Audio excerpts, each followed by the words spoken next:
का हो रहा बा यहाँ? स्वयंवर। स्वयंवर जाने ला? हम जाने लेना, सीता जी के भी तो स्वयंवरे भई रहे ना। अरे वहाँ तक धनुष तोड़े के रहे, यहाँ हमरी बिटिया के लाठी के फाइट में हरावे के बाद। हाँ, जे फाइट में हमरी बिटिया के हराई ऊ ओकरा के वरमाला पहनाई।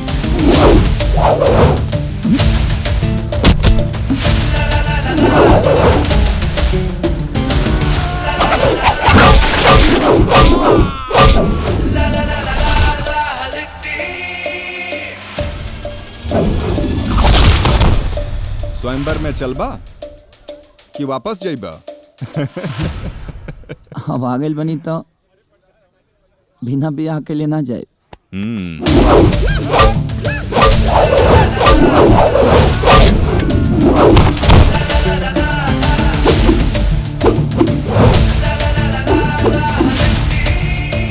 आए रहला हमसे बियाह कर।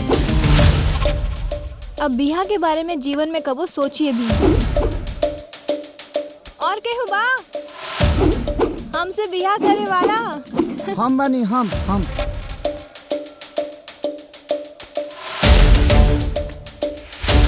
बड़ बड़ घोड़ा दहाल जाए, गधा पूछे कितना पानी। हाँ। जब तू हमरा के गधा मानिए ले बाड़ू तो गदही बने खातिर रेडी हो जा। कहा डोली हमारे घरे जाई।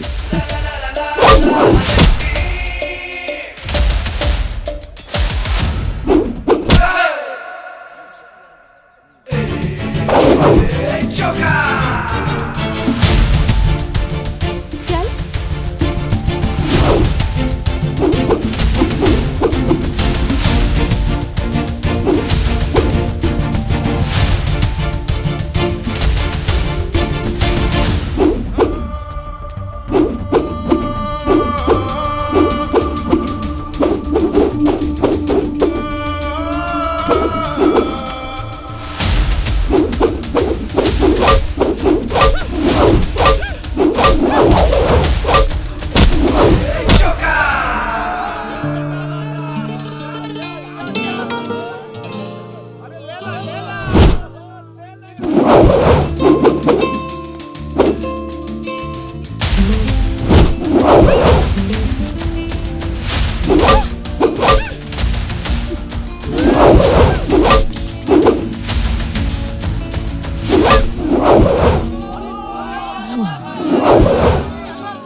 टेंशन लेला के कोनो जरूरत नहीं है। सब नर्क लोग से धार के बड़न सा।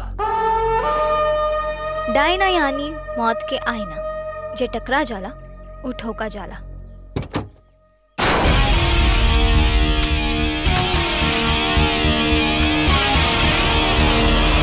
हाथी घोड़ा पाल की, घोड़ा पाल की,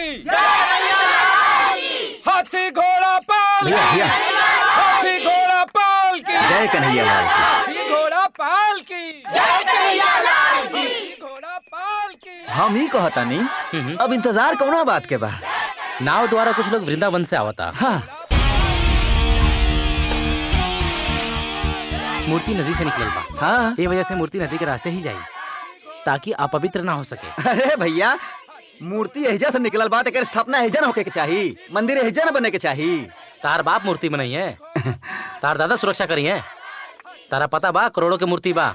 हाँ। अगर डायना का पता चल जाए ना तब मूर्ति तो जाइबे करी और संगे संगे जे बचाव के कोशिश करी ना वो हो जाई। हाँ। ठीक बा ठीक बा।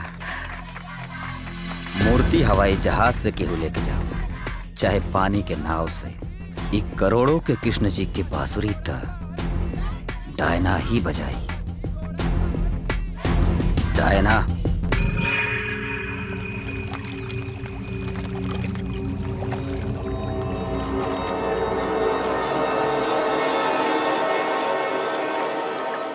हाथी घोड़ा पाल की, शांत हो जाइए, शांत हो जाइए। कृष्ण कन्हैया शांत शांत शांत। चलिए हटिए हटिए। पाल की, हाथी घोड़ा पाल की, जय कन्हैया लाल की,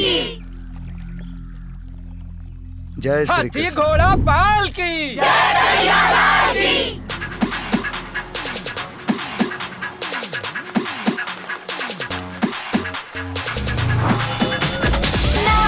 नाम है तो है, नाम बदनाम है तो है, और नाम बदनाम है तो है, नाम बदनाम है तो है। सर, उन्हें देखिए वो नाव आवा था। सब जन अलर्ट हो जा और नाव पे नजर रखा।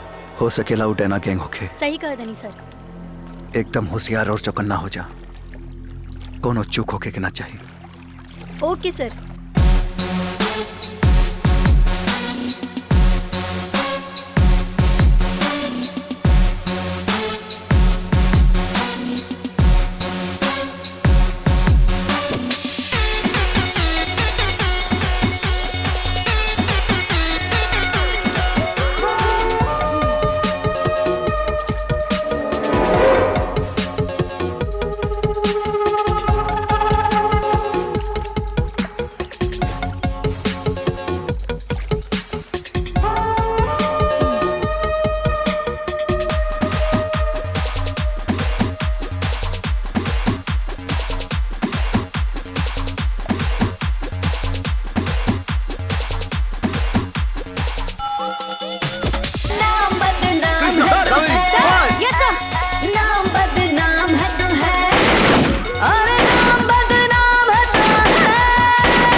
माटी का मूर्ति है, धोखा भइल बा हमने साथे। सब पुलिस के चाल है। चला जल्दी चला।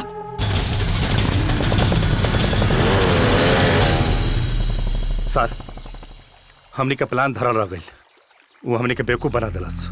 हाँ, डायना हद से ज्यादा खतरनाक और बुद्धिमान बिया। अब ओकर टेटवा दबावे खातिर हद से गुजरे के पड़ी।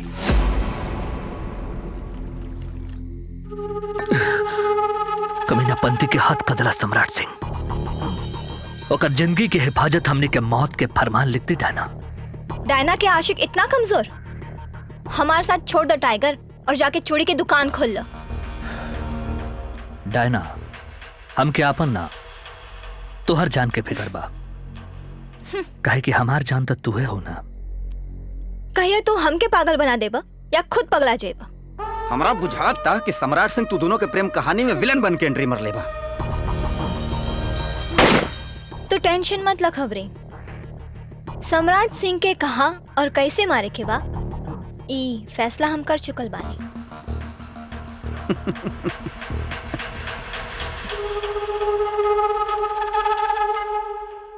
आपन पसंदीदा फिल्म देखे खातिर डाउनलोड करी दंगल प्ले ऐप।